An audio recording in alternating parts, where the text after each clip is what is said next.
Good morning student, welcome to my class Teacher Education Academy. In today's class we will discuss an important skill of micro lesson plan, that is illustrating with examples. चलिए start करते हैं। सबसे पहले top पे हम लोग micro lesson plan लिखेंगे। Date, आज की डेट डालेंगे। आज की डेट है 4/9/2024। Subject biology. टॉपिक में बताऊंगा कब लिखना है। क्लास ये 8th क्लास का प्लान है। Period second. ड्यूरेशन क्योंकि माइक्रो लेसन प्लान है कितने मिनट्स की होनी चाहिए, 6 मिनट्स की। और स्किल कौन सी है, इलस्ट्रेटिंग विद एग्जाम्पल्स। अब इसके कंपोनेंट्स हम लोग डिस्कस कर लेते हैं। पहला है एग्जाम्पल्स आर रिलेवेंट, दूसरा एग्जाम्पल्स आर सिंपल, थर्ड है एग्जाम्पल्स आर इंटरेस्टिंग, फोर्थ है use of inductive approach, fifth है यूज़ ऑफ डिडक्टिव अप्रोच, फिर लास्ट है asking same type of examples from students. इसको हम लोग डिटेल में अभी समझेंगे जब हम लोग प्रेजेंटेशन टेबल देखें। इस स्किल को स्टार्ट कैसे करते हैं, आप क्लास में जाइएगा, स्टूडेंट को गुड मॉर्निंग कहिएगा और एक स्टेटमेंट ऑफ एम दीजिएगा, यानी यहाँ पे टॉपिक आप इंट्रोड्यूस कर देंगे। Students today we will know something about microorganism. तो आज का टॉपिक क्या है, माइक्रो ऑर्गेनिज्म। ये आपको नहीं लिखना है, ये मेरे चैनल का नाम है टीचर एजुकेशन एकेडमी, आप लोग उसको सब्सक्राइब कर लीजिएगा। फिर जो आपने टॉप पर ब्लैक बोर्ड पर जो आपने टॉपिक छोड़ रखा था, ब्लैक बोर्ड की तरफ टर्न अराउंड करेंगे और यहाँ पर टॉपिक लिख देंगे और टॉपिक को अंडरलाइन कर दीजिएगा, क्योंकि टॉपिक हमेशा अंडरलाइन होता है ब्लैक बोर्ड पर भी और आपकी कॉपी पर भी अंडरलाइन होना चाहिए। अब आगे बढ़ने से पहले समझ लेते हैं इलस्ट्रेटिंग विद एग्जांपल्स स्किल होती क्या है। बेसिकली इस स्किल के अंदर हम लोग एग्जांपल्स का यूज़ करते हैं और एग्जांपल का यूज़ करते हुए हम लोग स्टूडेंट को समझाते हैं, जिससे उसकी अंडरस्टैंडिंग पावर और ज़्यादा बढ़ जाती है और उसको कोई भी कॉम्प्लेक्स कॉन्सेप्ट जो है ईजिली समझ में आने लगता है। तो बेसिकली ये एग्जाम्पल के थ्रू जो है पढ़ाना होता है। तो अभी आपको इसको डिटेल में समझ में आ जाएगा जब हम लोग प्रेजेंटेशन टेबल देखेंगे। चलिए आगे बढ़ते हैं। अब आपको एक प्रेजेंटेशन टेबल बना लेनी है इस तरह से। पहले कॉलम में सीरियल नंबर, दूसरे में पीपल टीचर्स एक्टिविटी, थर्ड में पीपल्स रिस्पॉन्स और लास्ट में कंपोनेंट्स, जिसके हम लोग सिर्फ नंबर ही लिखेंगे। तो आप क्या करेंगे, पहला एग्जाम्पल जो एक क्वेश्चन फॉर्म में है, why do we use hand wash. अब स्टूडेंट क्या है इसका रिस्पॉन्स देगा, we use hand wash to kill germs on our hand. Components number 1 है क्या, एग्जाम्पल्स आर रेलेवेंट। अब देखिए मेरा टॉपिक क्या था, माइक्रो ऑर्गेनिज्म। तो मैंने स्टूडेंट से पूछा why do we use hand wash, यानी ये हैंड वॉश का मैंने एग्जांपल लेते हुए मैंने उससे क्वेश्चन पुट अप किया। तो स्टूडेंट ने रिस्पॉन्स दिया, we use hand wash to kill germs, यानी जर्म्स को मारने के लिए जो है हम हैंड वॉश का यूज़ करते हैं। तो एग्जाम्पल जो भी था मेरा रेलेवेंट था, माइक्रो ऑर्गेनिज्म, यानी हम जर्म्स की बात कर रहे हैं जो कि उसी कैटेगरी में आता है। तो यहाँ पर मेरा जो एग्जाम्पल था वो रेलेवेंट था, टॉपिक से रिलेटेड था, एब्सर्ड नहीं था। फिर आप नेक्स्ट क्वेश्चन पुट अप करिएगा, why do doctors give us antibiotics, यानी मैंने एंटीबायोटिक्स का यहाँ पे एग्जांपल लिया है। अब स्टूडेंट से रिस्पांस क्या आएगा, doctors give us antibiotics to kill germs of our body. Component number 2 and 3। Number 2 है एग्जाम्पल्स आर सिंपल।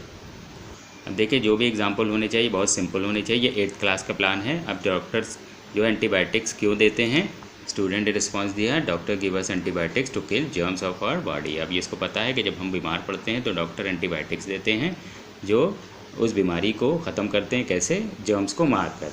तो ये सिंपल एग्जांपल था। तो यही है मेरा नंबर 2 कंपोनेंट। अब देखते हैं थर्ड क्या है, एग्जाम्पल्स आर इंटरेस्टिंग। अब देखिए जो भी एग्जाम्पल होने चाहिए वो डेली लाइफ से रिलेटेड होना चाहिए कि स्टूडेंट उसको समझ सके आसानी से। तो इंटरेस्टिंग होना चाहिए कि उसका आंसर देने में भी जो है उसको मज़ा है स्टूडेंट को, जिससे कॉन्सेप्ट उसका और क्लियर हो जाता है। तो एग्जाम्पल जो है देखिए रिलेवेंट होना चाहिए, सिंपल होना चाहिए और इंटरेस्टिंग भी होना चाहिए, जो उसकी डेली लाइफ से रिलेटेड हो। अब क्या है कि पीपल टीचर एक्सप्लेन करेगा, जो 2 एग्जाम्पल दिए उसके बाद जो है एक्सप्लेनिंग होगी कि antibiotics and hand wash are use to kill germs. Germs are microorganism that can cause diseases in humans and can not be seen by our naked eye. अब जब आप ये जो है स्टूडेंट को एक्सप्लेन कर रहे होंगे तो स्टूडेंट्स लिसनिंग केयरफुली, वो आपकी बात को सुन रहे होंगे। कंपोनेंट नंबर 4 है क्या, यूज़ ऑफ इंडक्टिव अप्रोच।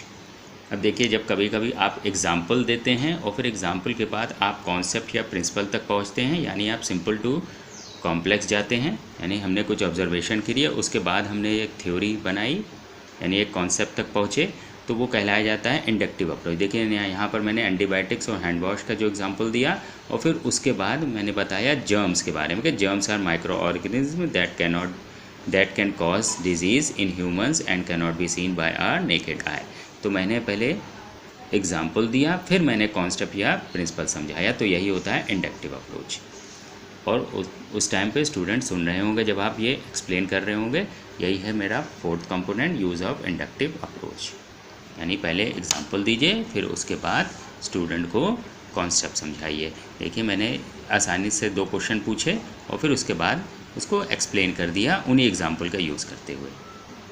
फिर थर्ड क्वेश्चन पूछेगा, name the 2 common disease caused by mosquito bites in India.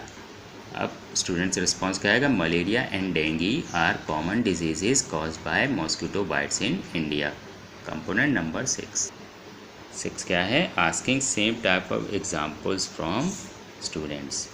अब देखिए मैंने जो स्टूडेंट से ऊपर पूछा फिर उसके बाद उसको एक्सप्लेन किया कि जिसमें जर्म्स के बारे में मैंने बताया कि germs are microorganism that can cause diseases in humans and can not be seen by our naked eye. तो मैंने क्या कहा, यहाँ पर एक कॉन्सेप्ट उनको दे दिया, फिर मैंने उसी से रिलेटेड मैंने एक एग्जांपल स्टूडेंट से पूछा, अब तुम बताओ name the 2 common diseases cause by mosquito bites in India. अब सिंपल क्वेश्चन था, स्टूडेंट जानता है कि मलेरिया और डेंगू जो है एक कॉमन डिजीज़ हैं जो मॉस्किटो बाइट से इंडिया में बहुत ज़्यादा फैलते हैं। तो यहाँ मैंने बताया जो जर्म्स वो होते हैं जो डिजीज़ फैलाते हैं, और यहाँ पर मैंने स्टूडेंट से उसी से रिलेटेड पूछा कि 2 कॉमन डिजीज़ आप बता दीजिए जो मॉस्किटो बाइट से फैलते हैं। तो स्टूडेंट ने मलेरिया और डेंगू बता दिया। तो सेम टाइप ऑफ एग्जांपल्स मैंने स्टूडेंट से पूछ लिया। यही है कंपोनेंट नंबर 6। फिर आप नेक्स्ट क्वेश्चन पुटअप करिएगा, name the instrument use to see microorganism. Student response क्या आएगा, microscope is use to see microorganism. Component number 6। अब 6 क्या है, asking same type of examples from students.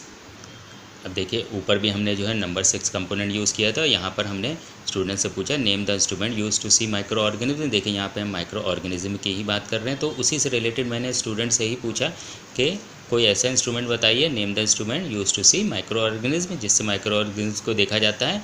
तो student ने बताया microscope is use to see microorganism. तो same type of examples हमने स्टूडेंट से भी पूछ लिया यहाँ पर, तो 6 कंपोनेंट यूज़ हो गया। फिर नेक्स्ट क्वेश्चन मैंने पुटअप किया, व्हाट इज़ माइक्रो ऑर्गेनिज्म। तो इतनी देर से हम माइक्रो ऑर्गेनिज्म की बात करते आ रहे थे, फिर हमने डायरेक्ट पूछ लिया माइक्रो ऑर्गेनिज्म क्या होता है। कोई रिस्पॉन्स नहीं आया स्टूडेंट से, तो फिर पीपल टीचर एक्सप्लेन करेगा कि organism that can not be seen by our naked eye are known as microorganism. Examples bacteria, fungi, protozoa and some algae. अब जब आप एक्सप्लेन कर रहे होंगे तो स्टूडेंट्स लिसनिंग केयरफुली, वो आपकी बातों को सुन रहे होंगे। कंपोनेंट नंबर 5 क्या है, यूज़ ऑफ डिडक्टिव अप्रोच। देखिए ऊपर हमने इंडक्टिव अप्रोच का यूज़ किया था, यहाँ पे मैंने डिडक्टिव अप्रोच का यूज़ किया। डिडक्टिव अप्रोच जो है इंडक्टिव का उल्टा होता है। डिडक्टिव अप्रोच में हम लोग क्या करते हैं, पहले हम लोग कॉन्सेप्ट या कोई प्रिंसिपल देते हैं, फिर उसके बाद हम लोग एग्जाम्पल देते हैं। जैसे मैथमेटिक्स में होता है कि हम लोग पहले फार्मूला दे देते हैं, फिर उससे रिलेटेड कुछ हम लोग जो है क्वेश्चंस दे देते हैं, स्टूडेंट्स को सॉल्व कर लेता है। तो पहले फार्मूला फिर उसके बाद एग्जाम्पल्स। तो यहाँ पर मैंने क्या किया, पहले कॉन्सेप्ट बता दिया, फिर हमने उसका एग्जाम्पल दिया। क्योंकि इतनी देर से हम लोग माइक्रो ऑर्गेनिज्म के बारे में बात करते आ रहे थे, तो उसी से मैंने जो है एक्सप्लेनिंग में भी इसका यूज़ किया है। तो कॉन्सेप्ट बता दिया और एग्जाम्पल दे दिया, यही होता है डिडक्टिव अप्रोच। तो इस तरह से आप इस स्किल को परफॉर्म करते हैं। अब आपको एक नेक्स्ट पेज के ऊपर ऑब्जर्वेशन टेबल बना लेनी है इस तरह से। पहले में सीरियल नंबर, दूसरे में कंपोनेंट्स, थर्ड में रेटिंग स्केल फ्रीक्वेंसी। कंपोनेंट्स वही जो अभी हम लोग ने डिस्कस किए थे, उसको सच लिख दीजिएगा। और रेटिंग स्केल फ्रीक्वेंसी 5 4 3 2 1 हर एक कंपोनेंट के आगे लिखी होनी चाहिए। आपको इसमें कुछ नहीं करना है, आपके सुपरवाइज़र आपको मार्किंग देंगे इसमें। अगर किसी कंपोनेंट पे 5 देते हैं तो वेरी गुड, किसी कंपोनेंट पे अगर 4 दे रहे हैं तो गुड, किसी कंपोनेंट पे 3 तो सेटिस्फैक्ट्री, अगर किसी कंपोनेंट पे 2 तो नॉट सेटिस्फैक्ट्री, अगर 1 दे रहे हैं तो उसका मतलब होता है पुअर।